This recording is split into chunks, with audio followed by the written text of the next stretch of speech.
Everywhere I go, I see myself. In all of you, I see myself. This is the revelation of the immortal divine self, Atman. There is a ground assumption in that teaching that everything is divine. And from that divinity, a total detachment and total ecstasy emerge. This bliss of Ananda, eternal bliss, which is the meaning of his name, Nitya, eternal, and Ananda, bliss. Bhagwan Nityananda. Nityananda was for me arguably the first person I called my guru. Even he went into Mahasamadhi and left this physical world 1961. I was quite a skeptical foreigner traveling in India. But when you go to the army in Israel, you finish the army and you go to India. You don't even know why. It's just, you have some money when you finish the army, and we all pour into India like a river to the ocean. And as I poured there, without having necessarily great affinities to Indian spirituality, a bit to Tibetan, I would read Buddhism a bit. And as I was traveling, I did some Reiki, because I was open. I was already doing yoga.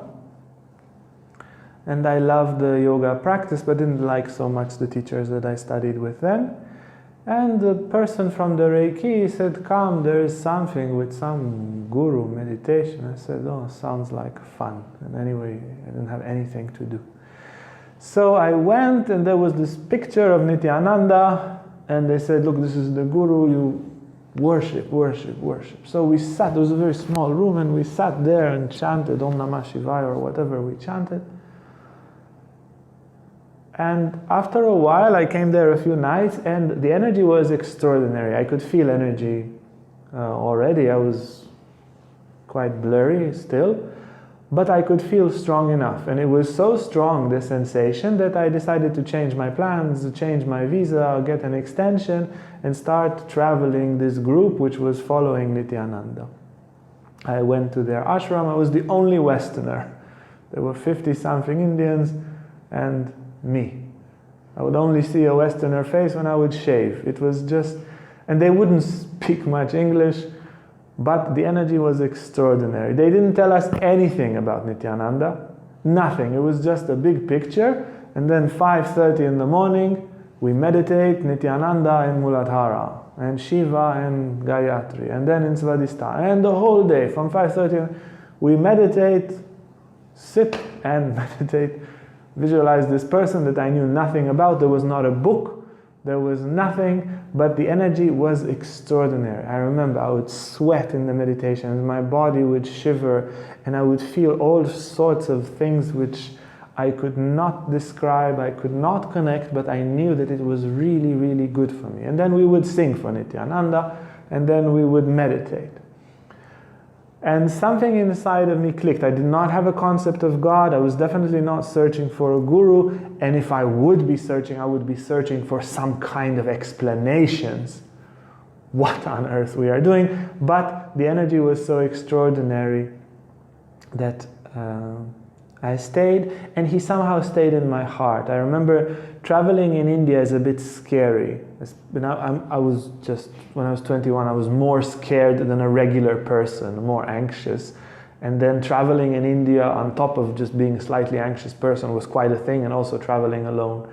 But after this experience with Nityananda, it stayed with me. There was this feeling that I'll never be alone. There is something there. There was a kind of embracive presence, and whenever I'd get scared, I would always evoke his name, and something would shift inside of me, and the fear would dissolve. Only later did I find books and all sorts of documentaries and all sorts of lectures and collections about him. And then I found our school, and eventually I found they are both Mahasiddha yoga lineage. They are both Kashmiri and Shaivism, and actually the teachings are extremely similar. It's the most similar school to the one that we are learning and teaching here in the Atman Federation, in my opinion, one of the most similar, if not the most similar. So let's hear a little bit about who is Bhagwan Nityananda. Nityananda, when was he born? How was he born? We have no idea. He was found as a baby by some servants. The servants died. The rich attorney family adopted him. He showed miraculous signs as a child. When he was 3 or 4, there were these snake handlers. They would put snakes in your house and then get money to take them out. And he had such a psychic power already at that very, very young age that he would chase away the snakes with his power of psyche. And then the snake handlers came to the father and says, look, we are a little bit conning and we put the snakes, but that child is a master. He chased all his snakes. We saw him do it. He has such a mental power quietly without doing anything. He chased all the snakes away. And the family knew that this was an extraordinary child. He would not go to school. And that was just no. So they brought some tutors to teach him at home. And one day he went to the Himalaya. He was still a child. Some say he was 10, others say he was 14. There are a few sources. I will just give you, when there is a few sources, I'll give you and you will decide how old he was. But as a teenager, he went to the Himalayas, meditated there, meditated across India, and returned to some family events, some wedding. His adopted father was dying. He stayed with the family to solve all the family events and continued and became a wandering yogi. He was completely extraordinary as psychic power and as a state of inner freedom. When he left the family, he went to sit in a tiny cave for a year. He sat in meditation. And you know, it's India. If somebody sits very long in meditation, people sit next to him and get curious. And one time there, and then another time a few years later in Gokarna, he would just meditate. People would come, nobody would ever see him sleep, nobody would ever see him do anything else. He would meditate and meditate and meditate, and there was scorching sun and heat and cold and rain, and he would meditate. There was just time for meditation. That's it. This is when the crown chakra is truly activated. From his youth, he would perform very unique miracles. He would walk in the street and grab a woman's breath real hard. Grab her breasts like this, let go and continue walking. And then the entire village came to hit him. He would walk very fast. And he looked back at her and he said, now your babies will not die anymore. And they couldn't catch him. He went. He was big, also very big and strong, tall, and his life was very big. And later that woman, she was pregnant, and she told the people that her children would always die. She would give birth, and shortly after they would die, and there was probably some problem with her milk. And then she was healed. The whole village was gathered, and as the child was born and the child didn't die, the whole village gathered, found him, and gave him some presents and apologized for what he has, for chasing him and scolding him. He later settled, created a little ashram for himself, and some devotees came later, and he would hire some workers.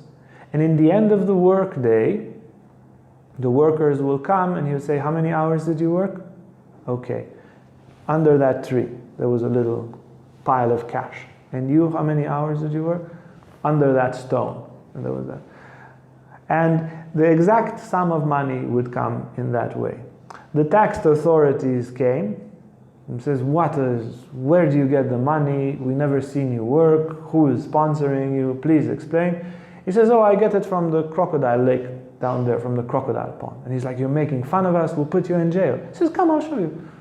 So they go down, it's full of cobras and snakes and crocodiles. One Westerner who speaks about it, he says when he was there were 14 crocodiles. And Nityananda says, you can come with me, I'm going to jump in the water.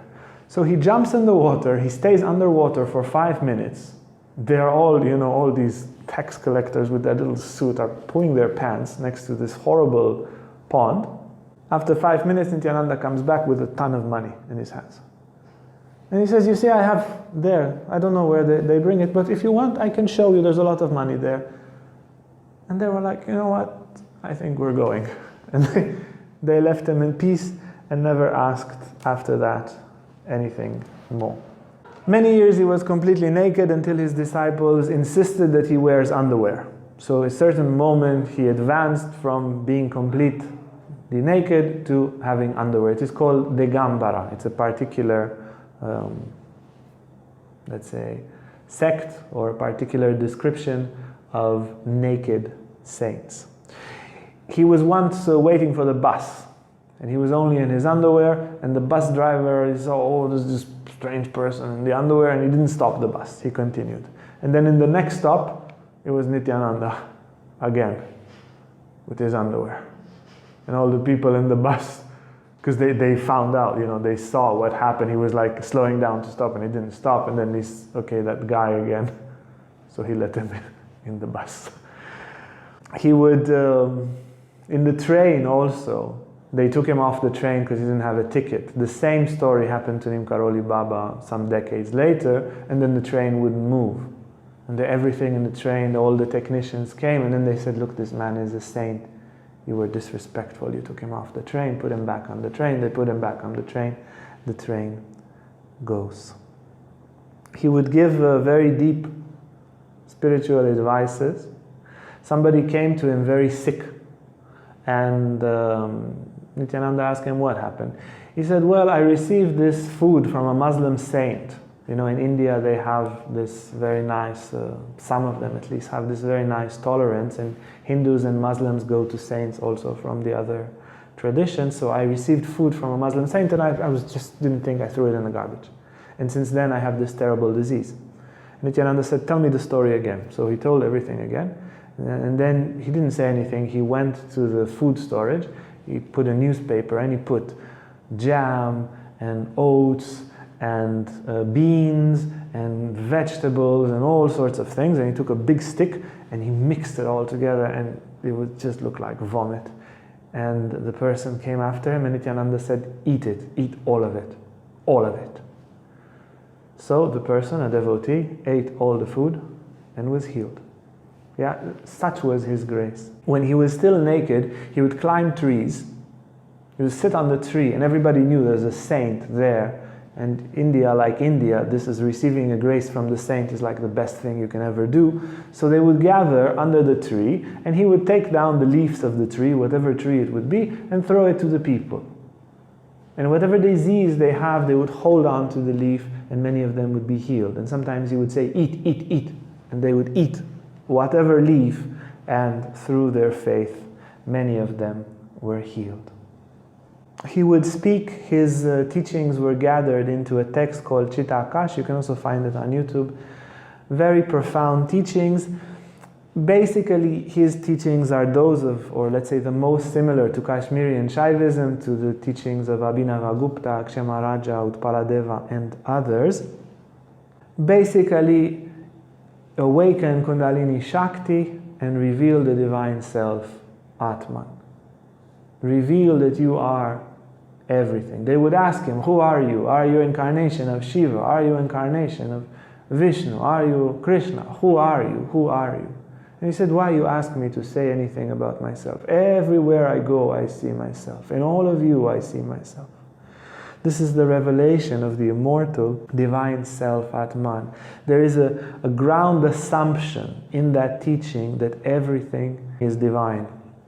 And from that divinity, a total detachment and total ecstasy emerge. This bliss of Ananda, eternal bliss, which is the meaning of his name, Nitya, eternal, and Ananda, bliss.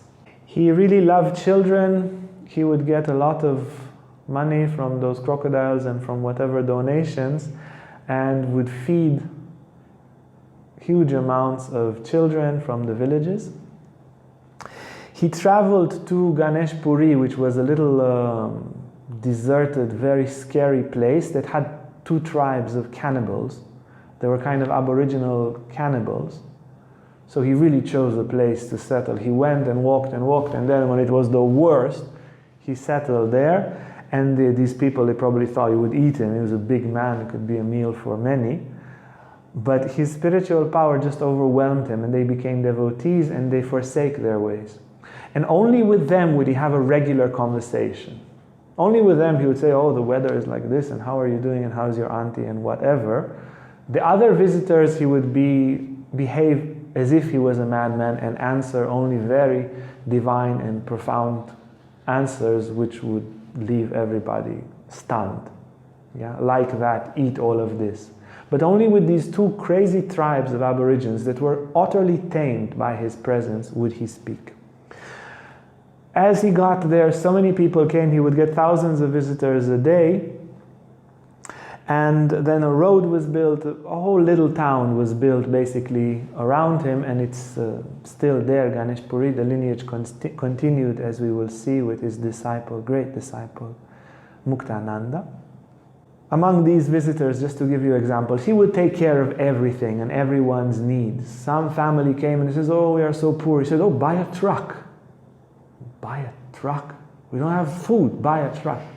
Baba said, buy a truck. Okay, they went to buy a truck, and then they found somebody who says, okay, look, you take the truck and you pay me every month, you drive it, and so forth. And that family now owns 500 trucks. The son of that family wanted to go and see Baba, see Nityananda. Nobody was there to take him, so some of the friend of the family, who was a compulsive gambler, a very nasty person, came with him. And everybody is singing to Nityananda, and this man was singing and says, Nityananda, give me a number, give me a number, give me a number, for his gambling purposes. And when he came close to Nityananda, when he would see people coming from the wrong reasons, or people who are dirty inside in his presence and his ashram, he'd be furious, and he would not be shy to say all the F words in India, in Hindi, or whatever language he was speaking. And he got very furious at this person, and he threw a coconut at him. And he got a bruise in the hip. The coconut rolled back to Nityananda, and he threw it again at him. So he got another blow and another bruise over there, and he ran away. And then when he ran away, he says, yeah, he threw it twice. This is a genuine guru, I have no doubt. He put all his money and he won like 10,000 rupee, and he stopped gambling and became a disciple. At another moment, one young man was donating money for the ashram, and they would donate it further, and his father thought, this is an imposter. This Nityananda, he sits there in underwear, speaking to himself, speaking in riddles, living off people's money, he's enchanting my son, maybe he's a hypnotizer. I'm going to kill him. So he sends 2 assassins for Nityananda. Nityananda sits with his disciples, and then he says, can you wait one moment? He goes out, and they hear screaming from the other room. And as they get there, they see somebody with a knife and another person trying to hold Nityananda, and the person with the knife is screaming, I can't move my hand, I can't move my hand, I can't move my hand. The police comes and arrests him. So Nityananda basically went to the knife, presented himself to the knife, and paralyzed the arm of the person trying to kill him. As they were arrested, these 2 killers, or potential killers, attempted homicide, Nityananda went and pleaded that they will be released. The police station wouldn't hear of it. The evidence were very clear. There were so many witnesses. Nityananda sat in front of the police, and he would not eat and he would not drink. In the heat, he sat there without moving in his Nityananda way for 3 days. And his disciples pleaded, and everybody in the whole city knew who he was. And eventually the killers were released and became among his greatest devotees. They were extremely devoted, and they changed their ways through Nityananda's compassion. He would control snakes, and at one time even a tiger, one of these big Bengali tigers, jumped into the ashram where they stayed. It was not a very big room. He jumped inside and went straight to Nityananda. Everybody panicked, and Nityananda stayed in his Nityananda way without moving. The tiger put his 2 palms on Nityananda's shoulder and looked him straight in the eyes. And Nityananda quietly placed his hand on the tiger's head and slowly gave him a blessing. The tiger, when he got a blessing, became a total pussycat, bowed down, and left. Imagine what it would be like. You come to get some blessing from the guru, so you have your daughter get married, and then a tiger walks in. He would never own anything physically. He never, sometimes he would have a shawl, but not more than that when it was cold, and mostly just his underwear. Most of the people that came to him were not very spiritual. They just showed their faith and received some kind of blessing, something for their external life. Eventually, before he died, he said, everybody wants money. They come to me only for money, only for wealth. That's it. Tomorrow, my Mahasamadhi. Tomorrow, I die. I had enough of this. But to some disciples who were serious about spiritual transformation, he gave very clear instructions and what is called Shaktipat. He would install his spiritual state in them. There's many descriptions, all sorts of strange tourists, the first hippies in India, confused and drugged and drunk and lost. They sit there all bustling, and after a few hours in his presence they would become clear. And this longing to reach the Absolute would awaken simply by his presence. Among his disciples, the most noted is Swami Muktananda. You see there sitting extremely humbly in front of his master. Muktananda met Nityananda when he was a teenager, just for a moment, just for a few minutes, and received a certain impulse. He became a wandering yogi at the age of 15. We'll make a video on him also.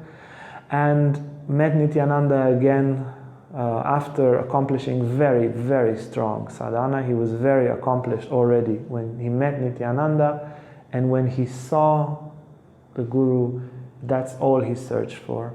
He would wake up in the morning, Nityananda would wake up at 3 or 4 in the morning, take a bath, and then sit in a room the whole day. And Muktananda would sit next to him and look at him. And normally there wasn't much speaking. People would come, Nityananda would give them their blessing, his blessings, but Muktananda just looked at him with love and devotion. That was his spiritual practice. And at one moment, Nityananda felt, that's it, the disciple is ready. So he got sandals, and he walked with sandals. He would never have sandals, but on that day he walked back and forth with the sandals, and then gave the sandals to Muktananda. Muktananda is dissolving in happiness, puts the shoes on his head, and he would often walk with the shoes on his head. And he gives him a shawl, places it on his shoulders, and then he grabs him like this and pushes him very strong on his body. Nityananda was very big, and he pushes him and he looks him straight in the eyes, and he tells him the mantra is Om Namah Shivaya. Repeat it inwardly, it's better than outwardly. And Muktananda said, I had scary moments. I would live in the street, in the jungles, but never I was so afraid, except in that moment of initiation when he looked me in the eyes and said, Om Namah Shivaya. That was the worst fear I ever felt. And in that he installs his spiritual power in Muktananda and says, now you go so-and-so, and you sit there in the hut and you meditate. Muktananda meditated for some years. He already had disciples that followed him. He meditated for some years. And then some disciples of Muktananda came to see Nityananda, and he says, there are the disciples of Muktananda in the back. Bring them quickly here. There was a line of 1,000 people, and they brought the disciples. And he looks at them and he says, what's with Muktananda? He's taking another fast and another retreat. He's liberated. He's finished. You can celebrate. Tell him to stop his crazy spiritual effort. He's accomplished. And then he stands up in front of everyone, raising his arms in the air, and says, Muktananda Paramahamsa, Muktananda, and he starts dancing and singing, for his disciple is liberated. So Muktananda comes, Nityananda builds him an ashram.